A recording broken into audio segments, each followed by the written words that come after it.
Cakepnya teman-teman, ini bunganya money purple.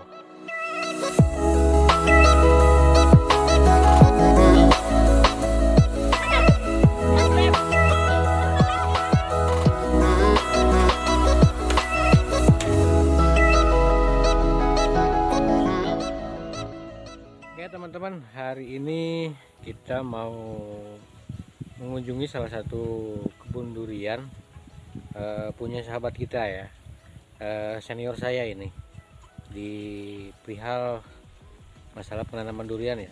Lokasi di wilayah ini masuknya wilayah Gunung Sugi ya, tapi berbatasan dengan Citimbang ya. Masih berada di wilayah Kecamatan Salem. Beliau senior kita dalam petani durian. Nanti kita lihat seperti apa ini di bulan September ya. Nanti kita belajar dari beliau bagaimana menjadi seorang petani durian agar berhasil.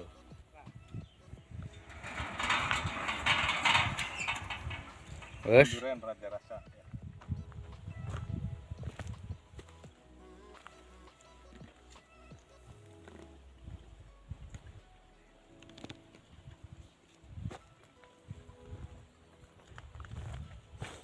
Ya, ini kebunnya kurang lebih katanya sekitar ada 20 sampai dengan 25 pohon ya.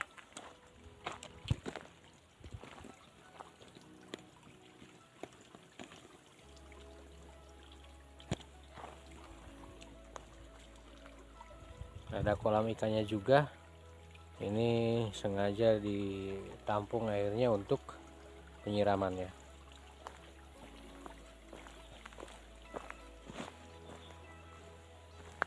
Nah, kita lihat ini bawornya ya,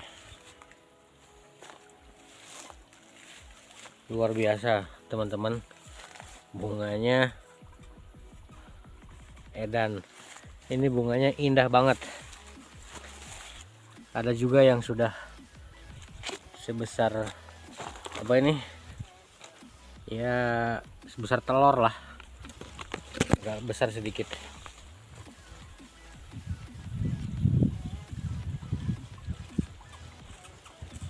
Ini pohonnya belum besar-besar amat teman-teman. Ini tangan saya aja masih sedikit kelihatan ya.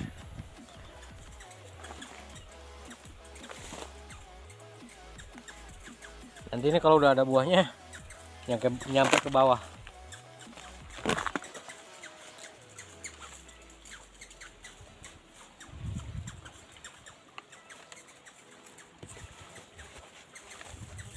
Oke, nanti kita lihat yang sebelah sana bagaimana.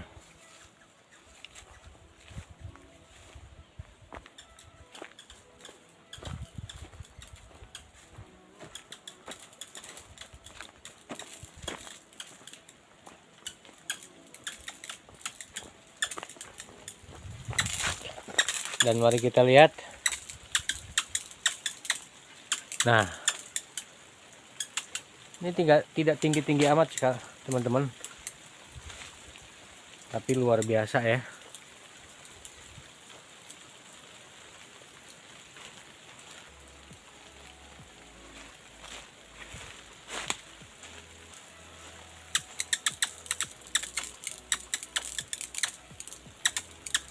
Banyak sekali buahnya.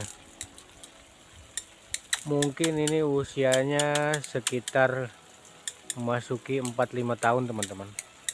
Cara penyiramannya beliau menggunakan sprinkle ya, sudah lebih modern. Kalau ini jenis apa Pak? Musangking. Ini musangking ya. Musangking. Ini usianya berapa tahun Pak? 5 tahun. Ini 5 tahun. Berarti ini kebun kedua ya? Ya, ini kebun kedua. Ini kan usianya baru 5 tahun, jadi ini yang kedua. Yang pertama usianya udah 8 tahun. Ini bisanya sebagus ini, rahasianya apa Pak? Ini ya, kita pupuknya perbanyak sebenarnya nih pupuk kotoran kambing ini masih membekas tuh. Tuh, masuk. Ini pupuknya memang sini saya banyak tuh. Ini kenapa maaf, ini kok banyak buah di bawah, gimana ceritanya Pak? Ini Kan saya buang tuh bekasnya. Ini saya potong. ini disortir berarti. Iya. Ini kalau nggak disortir terlalu banyak ini nanti buahnya kecil-kecil. Karena memang pohonnya masih relatif kecil ya berarti Iya. Pak. Kenapa harus dibuangin? Iya, nanti Ini nanti ada penyortiran lagi nggak? Kira-kira? kayaknya masih ada. Tapi ini secara ini kan kita tahap pertama, tahap awal kita sortir, nanti lihat perkembangan. Kalau memang kayaknya kebanyakan, kita buang lagi.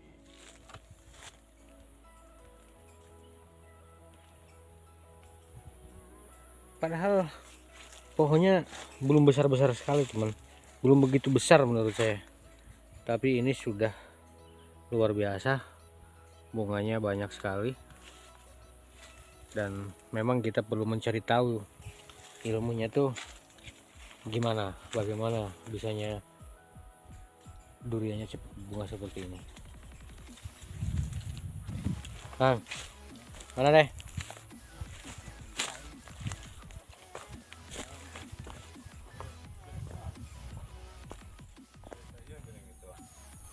Oke ya, kita udah ketemu dengan Bapak Suherman, petani durian atau petani senior di wilayah Kecamatan Salem. Nanti kita bincang-bincang dengan beliau ya.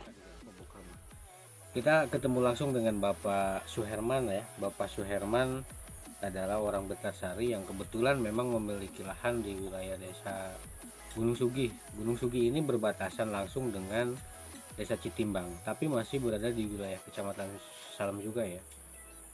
Kita mau menguliti, mau mencari tahu, mengupas tuntas rahasia beliau sebagai petani durian itu dari awal sampai kemudian beliau berhasil ini bagaimana. Tapi jangan lupa kita sambil ngopi ya teman-teman semua. Assalamualaikum warahmatullahi wabarakatuh. Terima kasih. Waalaikumsalam warahmatullahi wabarakatuh. Channel Derajat Salem ya. Jangan lupa untuk subscribe-nya, like, komen dan share ya sebanyak-banyaknya untuk supaya channel ini terus berkembang ya teman-teman.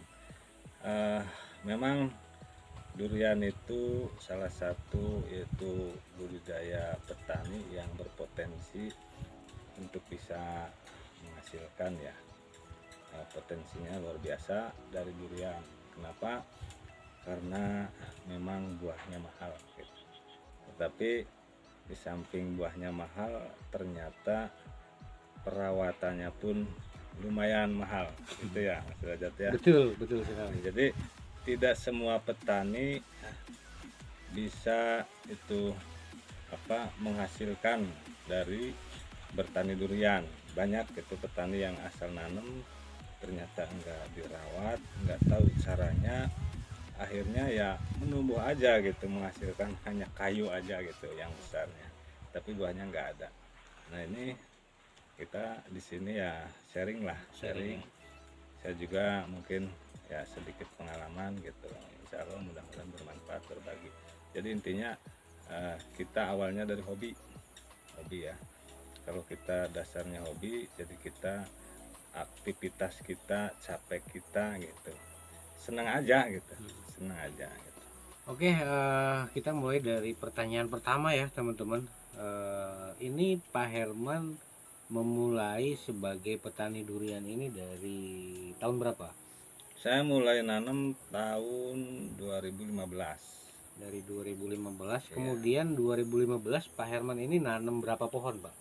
Ya sekitaran itu, waktu itu awal nanam ya 30-an lah. 30 pohon awal nanamnya. 30 pohon ini jenisnya apa aja? Jenisnya macam-macam, ada bawor, ada montong. Nah itu waktu awal ya, tahun awal. Kemudian nambah lagi tahun berikutnya, yaitu ada musangking, ada oce, ada super tembaga, ada matahari gitu. Terus nambah jenis. Tadi tahun seberapa? Awal nanam berarti yang jenis bawor sama montong 2015. gitu. Oke, tadi beliau awal nanam 2015, terus 2015 ini Pak, 2015 eh, mulai belajar berbuah itu berapa tahun setelah nanam? 2019 berarti ya 4 tahunan lah. 4 tahun, 4 tahun berapa pohon yang itu yang 4 berbuah? tahun itu sekitaran ada 10 pohon. 10 pohon berbuah. Nah, dalam waktu 4 tahun ini barangkali bisa diceritakan Pak, bisa diceritakan sampai akhirnya selama 4 tahun ini berbuah, ini apa yang kemudian harus diperhatikan oleh petani durian lainnya, jadi cara perawatannya dan lain sebagainya, apa Ya, yang kemudian harus diperhatikan? ya awalnya memang saya juga masih belajar, belum benar-benar begitu banyak tahu ya. Cuman karena ya kita apa ya ingin ingin durian kita berbuah, terus kita belajar terus, akhirnya ya kita ya sharing-sharing gitu. Hmm. Ya intinya awalnya itu perawatan awal kita pemupukan rutin Pak. Pemupukan itu kita rutin setahun 2 kali. Kita pakai pupuk kandang gitu, pupuk ya kotoran kambing lah itu saya pupuknya. Itu Kotoran kambingnya apa Pak? Maksudnya kan kambing ada domba apa? bebas kalau itu mah sama aja Sama aja. sebenarnya. Ada pupuk lain yang kemudian direkomendasikan, misalkan pupuk kimia atau lain sebagainya, dan waktu pemakaiannya harus usia keberapa? Di masa pertumbuhan ya berarti dari 0 sampai 3 tahun itu kan masa pertumbuhan atau masa apa ya generatif ya. Iya, iya. Itu sebenarnya pupuknya ya kita pupuk kandang aja gitu itu, jadi enggak ke pupuk pembuahan enggak Enggak. gitu. Nah, Itu selama berapa tahun? 3 tahun atau ya 2 tahun? 3 tahunan gitu. Karena untuk pertumbuhan di batang gitu, di cabang dan daun gitu diperbanyak gitu. Kemudian kan tadi Pak Herman ini menyampaikan pupuk kandang ini digunakan dari usia 0 tahun ya, semenjak Iya. tanam sampai dengan usia 3 tahun. Terus kemudian untuk masuk ke usia 4 tahun ini barangkali menggunakan pupuk apa, misalkan perangsang buah atau apa, sehingga kalau kita lihat Jadi begini ya, eh, kita perawatan itu pemupukan ya tetap awalnya itu pupuk kandang di masa generatif. Setelah 3 tahun kita berarti fase pembuahan. Nggak apa-apa ada pupuk tambahan di situ ya. Pupuk tambahannya itu yang penting ada unsur NPK juga bisa itu, karena nggak nitrogennya nggak diperbanyak malah dikurangi gitu. Unsur kalium jadi dengan fosfor gitu ya NPK. Jadi kalau NPK sebenarnya masih komplit ada nitrogennya juga. Nah, cuman nggak persenannya nggak seberapa, tapi itu nggak apa-apa pakai aja kalau saya gitu. oke, tadi berarti di belajar buah pertama itu di usia 4 tahun ya Pak. Di 4 usia tahun. 4 tahun ini, kalau boleh cerita Pak, Pak Hmm. Herman ini dari yang 10 pohon ini menghasilkan berapa buah atau berapa butir buah, dan kemudian dapat nilai rupiah nih berapa? Waktu panen perdana ya, Ya, panen panen pertama. perdana itu saya nggak begitu telaten sebenarnya. Yang penting saya udah berbuah udah senang. Eh, dibiarkan saja itu waktu itu nggak saya tungguin nggak apa. Itu alhamdulillah Mas ada yang apa ya, ada yang mencicipi tanpa izin gitu. Iya, iya. Nah, itu waktu itu. Yang buah pertama Jadi padahal itu gede-gede buahnya. Jadi tahu-tahu saya ke kebun, udah nggak ada. udah nggak ada. Ya. Gitu. Ada sih disisain berapa biji lah. Oke, kemudian sekarang berarti ini tahun 2023 ya. 2023 kemarin berbuah juga, Pak. Berbuah. Kemarin rontok buah atau habis buah di bulan apa? Berbuahnya tuh bulan apa? Ya kita panen berarti ya maksudnya pembungaan. Enggak, habis panen bulan apa kemarin? Panen itu Januari Februari itu. Di tahun 2023 juga. 23. Ini berarti panen yang keberapa di tahun ini? Ini berarti yang kelima nih. Yang kelima. Yang kelima ini berarti berapa pohon yang kemudian bisa dipanen? Ya sekitaran mungkin ada berapa ya? 25-an mungkin 25 lebih lah. pohon. Lebih. Kalau boleh tahu juga Pak, dari 25 pohon ini dapatnya berapa duit? Waduh, untuk tahun ini kan kita belum ya.